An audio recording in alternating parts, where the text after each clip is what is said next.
Hi guys, welcome back to Bitesize Excel.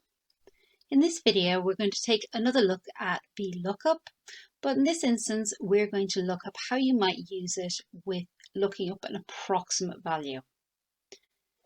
Now in this example, we used a VLOOKUP with an exact match, looking up our wine and the price per bottle. However, we now want to look up what discount you might receive depending on the number of bottles ordered. Now this obviously may not be an exact number, but we wanted to return the appropriate discount based on the number of bottles. So if it's between 6 and 12, we wanted to be returning 5%. From 12 to 23, we wanted to be returning 10%. And if it's over 24, we wanted to be returning 15%.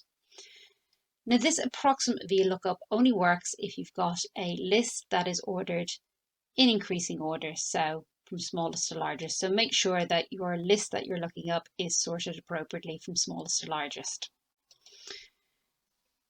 So to do our formula, it's equals VLOOKUP.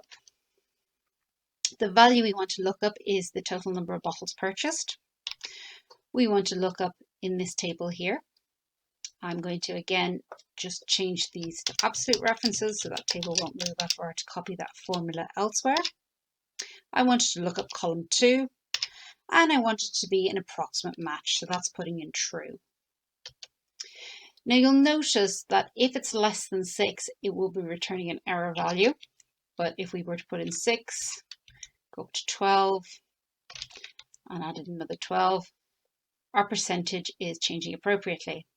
To prevent it returning an error value when it's less than 6, what we want to do is put in our if error function that we looked at in the last video.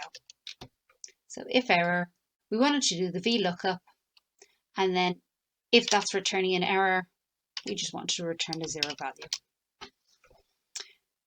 So now if we put in a certain number of bottles, it will return the appropriate percentage discount.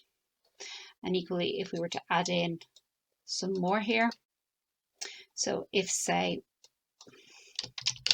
we want to increase that, and if you ordered 48 bottles, you got 20% off. We need to make sure that we're referencing the full table. But now if you increase this, once you get to 48, you will find it will change from 15 to 20%. So that's just a quick look at your VLOOKUP formula and how you might use it with the approximate match option. I do hope you found it useful. Please do let me know in a comment if there is anything else that you would like me to have a look at, and I do look forward to seeing you in a future video.